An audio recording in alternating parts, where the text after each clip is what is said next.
जिससे कि उस एक्सीडेंट की एक बहुत बड़ी जड़ से समाप्त किया जा सके। अध्यक्ष जी, जो LHB कोचेज है, पुरानी एक 1960s की 1950s की टेक्नोलॉजी थी ICF कोचेज की, उसकी जगह LHB कोचेज लगाना देश के लिए एक बहुत इंपॉर्टेंट काम था। 1990 में ये टेक्नोलॉजी आई, लेकिन 1990 से 2014 तक बहुत धीमी गति से काम हुआ। मात्र 2300 LHB कोचेज थे। इन 10 वर्षों में, इन 11 वर्षों में 41,000 LHB कोचेस का मैन्युफैक्चरिंग किया गया, 17 गुने ज्यादा। ऐसा जो कहते हैं कि अध्यक्ष जी, केवल सेफ्टी का नाम लेने से नहीं होता है, पूरा एक एक फैक्टर पे जाके डिटेल्ड एनालिसिस करके उसके रूट कॉज में जाके उसको सॉल्व करना पड़ता है, तभी जाके सेफ्टी एनहांस हो सकती है। और वही किया गया है। सेफ्टी पे मात्र 8-10 हजार करोड़ का खर्चा होता था, पहले इन्वेस्टमेंट होता था UPA के समय में। आज 1,14,000 करोड़ रुपए का सेफ्टी पे इन्वेस्टमेंट है। कोई रेल सेफ्टी फंड के बारे में बात कर रहे थे, तब माननीय सभापति महोदय 2,000-4,000 करोड़ का अगर रेल सेफ्टी फंड बना देते थे तो उसी में लोग खुश हो जाते थे, तालियां बजवा लेते थे इस सदन में। आज मोदी जी 1 लाख करोड़ से ज्यादा का हर साल सेफ्टी पे इन्वेस्टमेंट कर रहे हैं और उसका रिजल्ट भी दिखाई दे रहा है। आज रिजल्ट, मैं नहीं कहता कि ये पड़ाव आ गया है, ये पड़ाव नहीं है, ये केवल जर्नी है। अभी भी 171 एनुअल एक्सीडेंट्स जो होते थे, 171 एवरेज था, उससे कम होके आज 30 पे आ गए,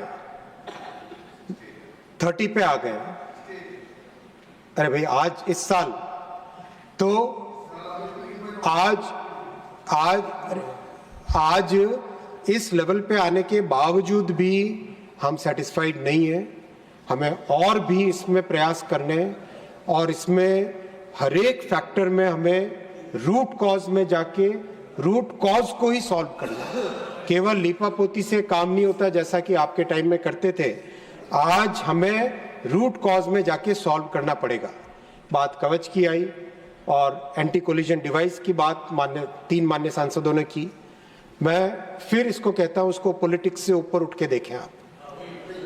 एंटी कोलिजन डिवाइस जो लगाया था, प्लीज ऑनरेबल ममता जी ने, ऑनरेबल ममता जी ने जो एंटी कोलिजन डिवाइस का बहुत ही फैनफेयर के साथ लगाया था, माननीय सभापति महोदय, मैं टेक्निकल, थोड़ी बहुत टेक्नोलॉजी की समझ है मुझे। किसी भी इंडस्ट्रियल सेफ्टी डिवाइस या इंडस्ट्रियल सेफ्टी सिस्टम का एक पैमाना होता है, SIL कहते हैं उसको, safety integrity level. Safety integrity level 1 सबसे कम और लेवल 4 सबसे ज्यादा। सेफ्टी इंटीग्रिटी लेवल का सर्टिफिकेशन होता है, उसका एक पूरा प्रोसेस होता है, बहुत अलग अलग तरीके से उसको टेस्ट किया जाता है। उसके बाद में इंडिपेंडेंट सेफ्टी असेसर्स होते हैं, दुनिया में बहुत कम माने जाते हैं जो अच्छे ISA हैं, वो पूरा असेसमेंट करके सेफ्टी का असेसमेंट करते हैं। सभापति महोदय, मैं जिम्मेदारी के साथ कह रहा हूं, एंटी कोलिजन डिवाइस में कोई सेफ्टी इंटीग्रिटी लेवल का न कोई सर्टिफिकेशन हुआ, न कोई उस तरह से टेस्टिंग हुई। और UPA सरकार के समय ही अपने ही इनके समय ही जो लगाए गए ACD को, एंटी कोलिजन डिवाइस को ऑफिशियली फेलियर करार किया गया और जितने लगाए गए थे उन सबको भी रिमूव करने का फैसला लिया गया 2012 में। मैं आशा करता हूं कि आज के बाद में हमारे TMC के सांसद कभी ACD का नाम न लें, क्योंकि उनके ही समय में ये लगाया घोषणाओं के साथ और उनके ही समय में फेलियर घोषित हुआ। मोदी जी ने 2016 में कवच के डेवलपमेंट को कंप्लीट किया। 2016 से 2019 के बीच में इसका सर्टिफिकेशन का प्रोसेस चला। SIL 4, सेफ्टी इंटीग्रिटी लेवल 4, जो कि हाईएस्ट लेवल होता है सेफ्टी का, उस लेवल का सर्टिफिकेट लेने में 3 साल लगे।